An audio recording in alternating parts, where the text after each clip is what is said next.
हरे कृष्णा दोस्तों, कार्तिक मास महात्म्य कथा अध्याय 30।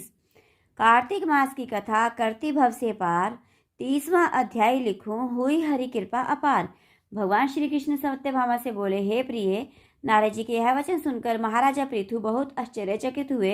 अंत में उन्होंने नारद जी का पूजन करके उनको विदा किया।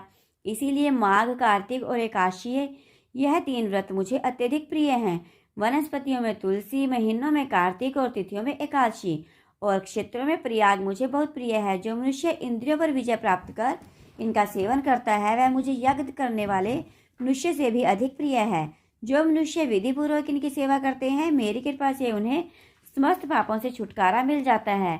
भगवान श्री कृष्ण के वचन सुनकर सत्यभामा ने कहा, हे प्रभु, आपने बहुत ही अद्भुत बात कही है कि दूसरे के लिए पुण्य के फल से कलह की मुक्ति हो गई। यह प्रभावशाली कार्तिक मास आपको अधिक प्रिय है, जिससे पतिद्रोह का पाप केवल स्नान के पुण्य से ही नष्ट हो गया।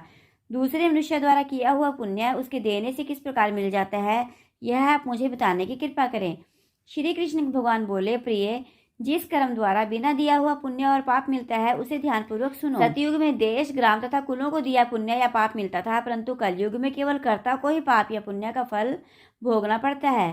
संसर्ग न करने पर भी वह व्यवस्था की गई है, और संसर्ग से पाप व पुण्य दूसरे को मिलते हैं, उनकी व्यवस्था भी सुनो। पढ़ाना, यज्ञ करना, एक साथ भोजन करने से पाप पुण्य का आधा फल मिलता है। एक आसन पर बैठने तथा सवारी पर चढ़ने से, श्वास के आने जाने से पुण्य व पाप का चौथा भाग जीव मात्र को मिलता है। छूने से, भोजन करने से, दूसरे की स्तुति करने से पुण्य और पाप का 6वां भाग मिलता है। दूसरे की निंदा, चुगली और धिक्कार करने से उसका 7वां भाग मिलता है। पुण्य करने वाले मनुष्य की जो कोई सेवा करता है, वह सेवा का भाग लेता है और अपना पुण्य उसे देता है। नौकर और शिष्य के अतिरिक्त जो मनुष्य दूसरे से सेवा करवाकर उसे पैसे नहीं देता, वह सेवक उसके पुण्य का भागी होता है। जो व्यक्ति पंक्ति बैठे हुए भोजन करने वालों की पत्तल लांघता है, वह उसे जिसकी पत्तल लांघी है, उसने अपने पुण्य का 6वां भाग देता है। स्नान तथा ध्यान आदि करते हुए मनुष्य से जो व्यक्ति बातचीत करता है या उसे छूता है, वह अपने पुण्य का 6वां भाग दे डालता है। जो मनुष्य धर्म के कार्य के लिए दूसरों से धन मांगता है, वह पुण्य का भागी होता है। ठीक इसी प्रकार जिस प्रकार के दान करने वाला पुण्य का भागी होता है। जो मनुष्य धर्म का उपदेश करता है और उसके बाद सुनने वाले से याचना करता है, वह अपने पुण्य का 6वां भाग उसे दे देता है। जो मनुष्य दूसरों का धन चुराकर उसे धर्म करता है, वह चोरी का फल भोगता है और शीघ्र ही निर्धन हो जाता है। जिसका धन चुराता है, वह पुण्य का भागी होता है।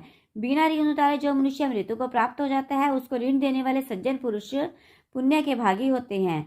शिक्षा देने वाला, सलाह देने वाला, सामग्री को जुटाने वाला, प्रेरणा देने वाला, यह पाप और पुण्य के 6ठे भाग को प्राप्त करते हैं। राजा प्रजा के पाप पुण्य के 6ठांश का भागी होता है।